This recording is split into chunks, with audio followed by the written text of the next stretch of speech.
Welcome to Burning Questions, a conversation podcast brought to you by the Royal Irish Academy's Engineering and Computer Science Committee.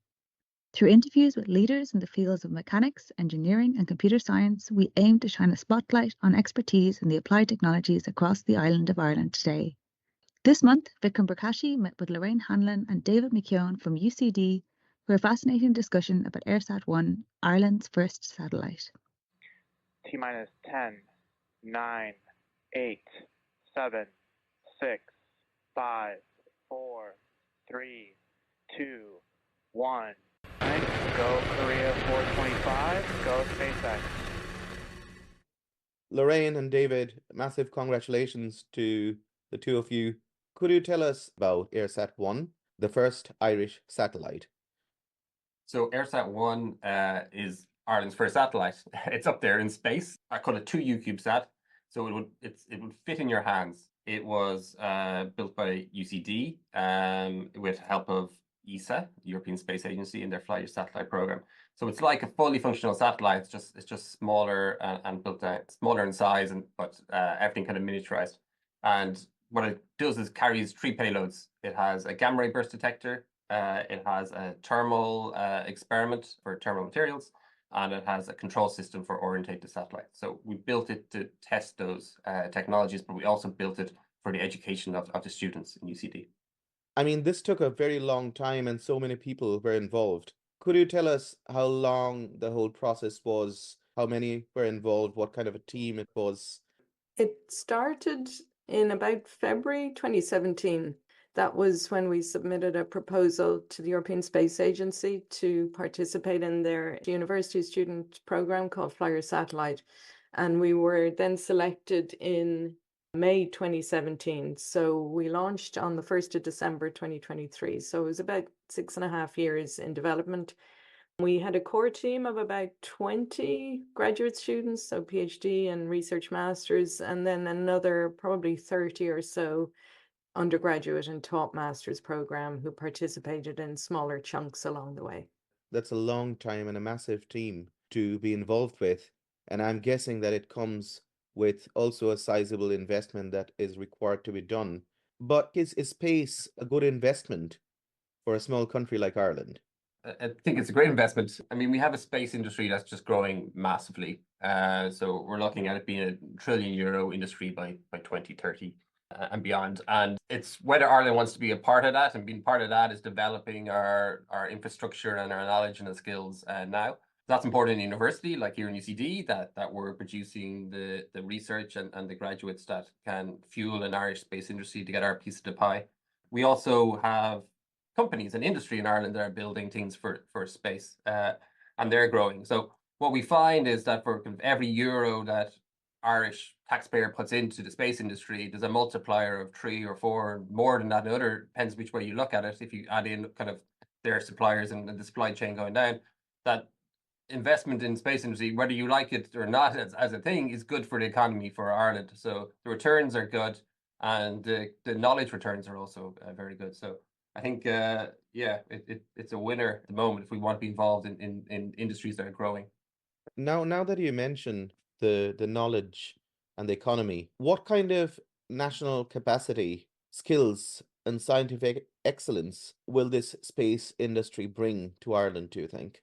Yeah, well, the scientific excellence has been here in Ireland. Eirsat-1 was our first satellite, but we've been working on in universities projects with European Space Agency and NASA and all these groups for many years. And that's been at the background how, 10 years in my group and more with Lorraine led to us being able to maybe start thinking about building a satellite.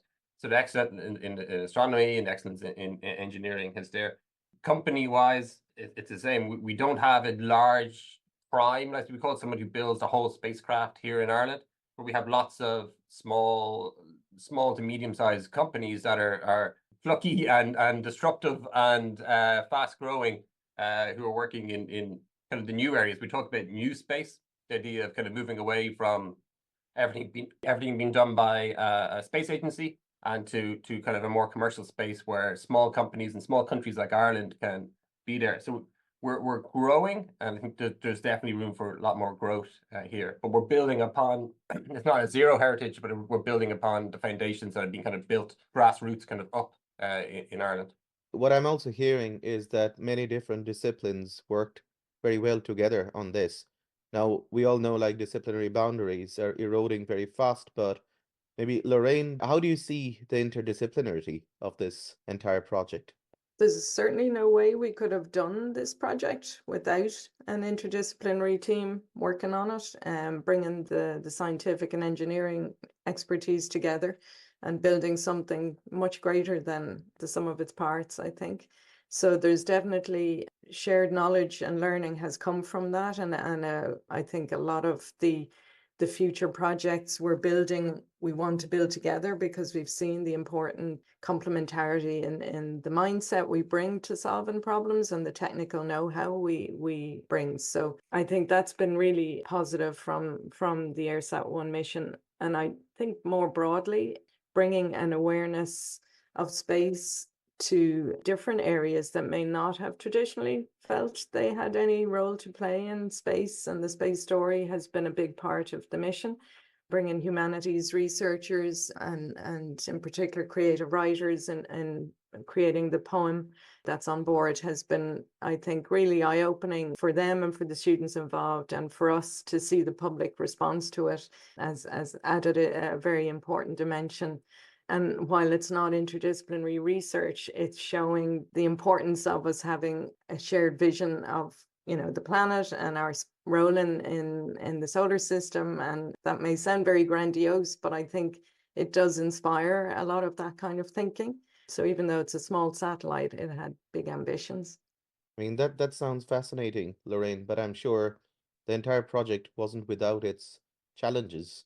What do you think were the biggest challenges in the entire project? Well, it might surprise you, but things like insurance proved to be very challenging. Things like the authorization process. So I guess the technical problem was a huge one, but for sure we knew we had the team that could solve the technical problems.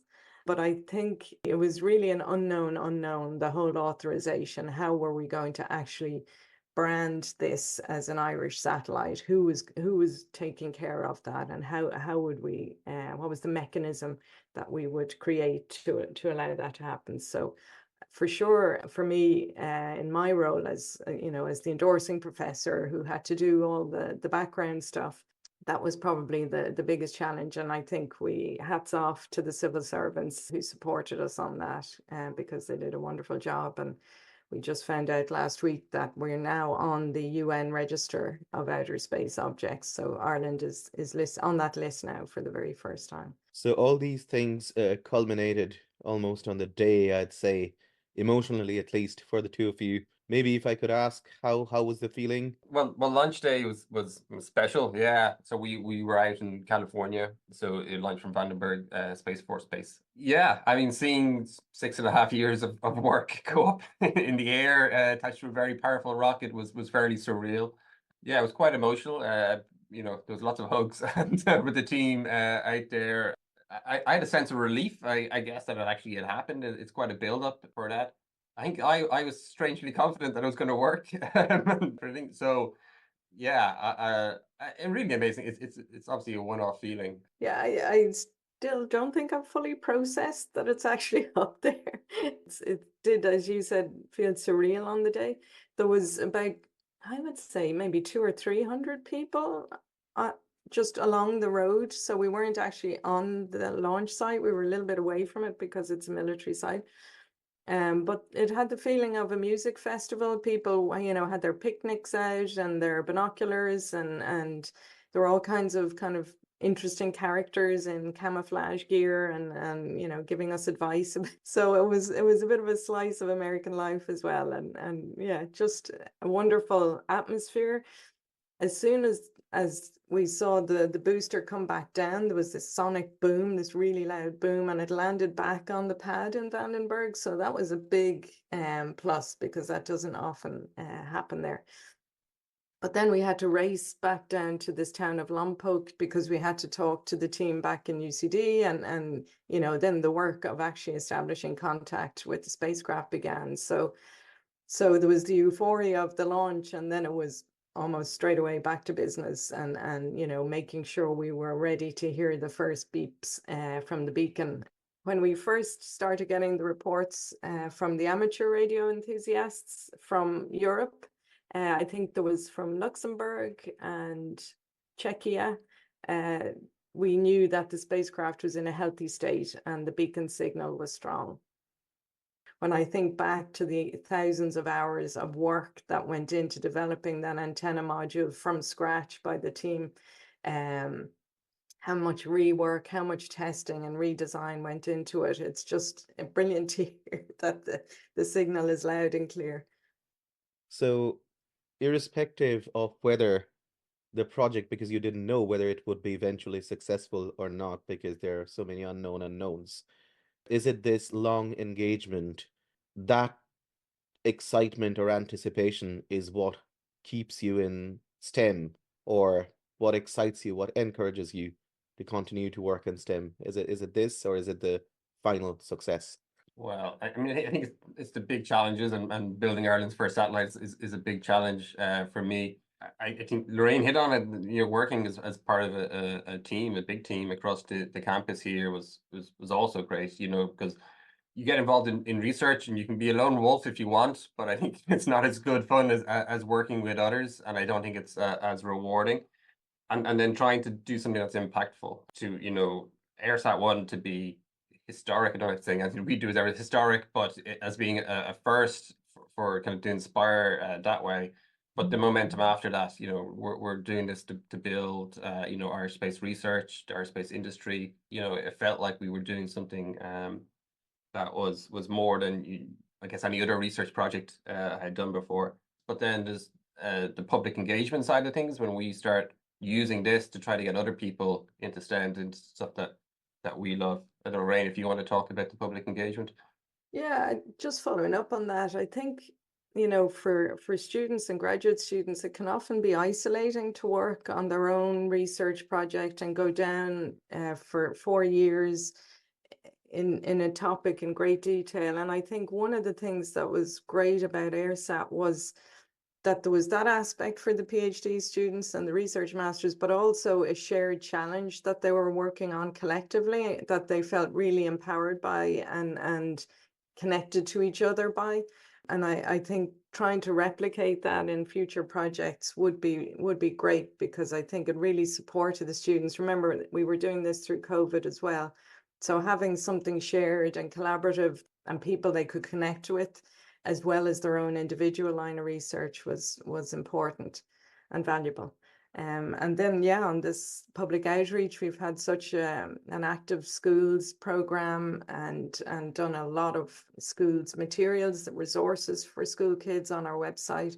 And we're working with the IDGE group in Department of Education to build out more curriculum resources as well for secondary schools, because I think there's nothing as good to motivate your learning as real people doing real science or real space engineering, to say, actually, I can see why CAD and technical graphics, or why my dynamics in applied maths, or why my Kepler's laws in physics matter, because I can see this very tangible example from my own country. So that's something that's been incredibly important to the team and the project, and I think we're only at the beginning of that story. Now that Airsat-1 is up in the orbit, what's next? What are, you said there, what's coming up? Lots. I guess some stuff been started before Airsat launched. So Lorraine, myself, have been working on a Science Foundation Ireland funded project around making satellites faster and making it easier to integrate payloads and build missions. And we're about halfway through that. There's another project with myself and Sheila McBreen looking at a bigger satellite called GIFS, a 6U satellite, another gamma ray burst detector. Just at the start of March there, kicked off the largest investment in Irish space research. So 7.9 million was invested in what's called the Disruptive Technology Innovation Fund, DTIF. So UCD is leading that. And again, Lorraine and myself are involved, but also 6 Irish companies. So it's the link between the research and the industrial research. These companies are SMEs. And we're looking at things like optical communications. We're looking at AI on board, AI that's happening on the satellite in space. We're looking again about how we test these, how we do bring the kind of the things that we had to go outside of Ireland to do for Eirsat, how to bring those testing facilities here into UCD. And again, all about speeding up the development of the project. We hit at the start about, it took 6.5 years to build Eirsat. So how do we build that faster and how do we make this kind of more reliable and robust? I guess the other thing is that what we're doing is operating Eirsat. It's not a project, but Eirsat will stay up there for 3 years around that. So it passes Dublin in the morning and the evening, and every time it does, we have somebody on our ground station picking up the data and what to do with that data and kind of exploring the scientific side. We didn't build Eirsat just to launch it. There's also payloads with science and engineering tech demos on it. So we want to get our worth from Eirsat. So massive amount, really, which is great, is what we wanted. But yeah, to see that building now is I guess really rewarding for those 6 years of graft that we put in. That sounds really exciting. I think we are coming towards the end of this podcast. As you know, this is called Burning Questions. So if I might ask the two of you, what are the burning questions around this topic right now in Ireland? For me, it's ensuring that we have a place where space research has a home, because the industry and the sector is really important and is owned by enterprise, trade and employment correctly, but the underpinning space research doesn't have really a home. It may be funded by SFI sometimes, as David mentioned, or individual students may be funded by the Irish Research Council. But when you think about the bigger missions, and really a lot of Eirsat is about positioning ourselves to have the space skills to be able to participate in larger European ESA, for example, missions. But they take, we talked about 6 years for Eirsat. Those missions are in development for potentially decades. So how do you ensure that your team and your skills and your facilities get the support that make you really a good collaborator and a key team to help these big missions for astrophysics? That's really where we want to go. We want to lead international payloads for scientific missions. So I think for me, the critical thing is putting that piece together around understanding those requirements for space, real leadership in space, and building a strategy for the country on space research that will enable the best researchers in these areas to meaningfully participate over the long term. And I think that's a piece of work that I think is now going to start happening. We're going to start building this national space research strategy. And I think it's really timely to be looking at that now on the basis of all what we have learned from Eirsat-1. Yeah, I mean, I guess I'd be mainly echoing that. I mean, it's how big is our ambition? How this sector is growing massively, and how big part does Ireland want to be of it? And some of those questions have to be answered now. And Lorraine hits it with policy. How do we have a structure on this, whether it's space office or space agency or something that's really leading, having a vision from it? I guess we have a vision, but what's Ireland's vision for this? Because it involves the university, involves research, and it also involves our industry. It has to include kind of everybody in it. How do we build on what's been done to date to make sure that we don't get left behind? Because if we try to do it in 10, 15 years, it's going to be much harder than doing it now. So the time to strike is now. So yeah, how big do we want to be? Thanks both. That was fascinating, and wishing all the best for space research in Ireland. T-minus 10, 9, 8, 7, 6, 5, 4, 3, 2, 1. Go Korea 425, go SpaceX. Thank you for listening to this episode of Burning Questions. Thank you to our contributors and editors and to our colleagues on the ECS committee who have supported this initiative. Follow the Royal Irish Academy on X, Facebook or LinkedIn for updates on forthcoming podcast episodes.